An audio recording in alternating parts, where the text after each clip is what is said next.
As it's the last in the series, we've decided to finish up with a little bit of a shootout treat. Call it our tribute to the 80s. Yeah, now it all hinges around Cosworth, the engine specialist who can turn normal cars into pin-ups. The first of which is this 1989 Mercedes 190E Cosworth.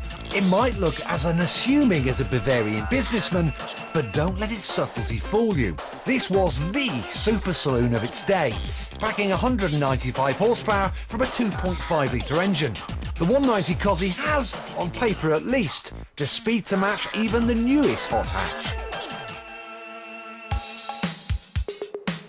But it's not the only one. This 1986 Sierra Cosworth was Ford's Iron Lady. Stout, powerful and imposing. While the 2-litre engine may be smaller than the Germans, a turbo means it's actually more powerful. With 201 horses romping through the rear wheels, it doesn't recognise the meaning of defeat or subtlety. First up, the Mercedes. Now, the whole reason this car exists is so Mercedes could go and race in the German Touring Car Championship in the 1980s. Back then, the cars had to be based on road-going versions, something called homologation. This car was created, Cosworth did the engine, 60 comes up in about 7.5 seconds, so it's not a rocket ship.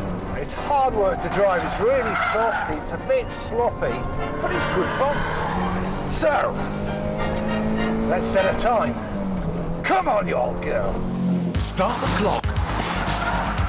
Now, even though this is a big saloon car, you know, back in those days, they didn't have to put too much safety kit on cars, so it doesn't weigh a great deal. You know, it weighs 1,300 kilos, which is about the same as a modern-day VW Golf. Oh, get in, you... And the Mercedes 190E Cosworth crosses the line in 47.15 seconds. How does the whale tail compare?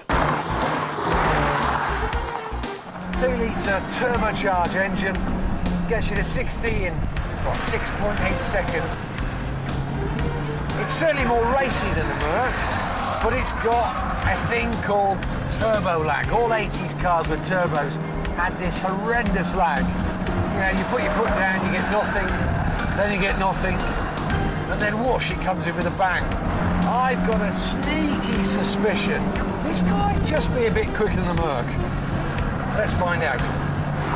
Start the clock. Now, this had revolutionary aerodynamics with that great big wing on the back.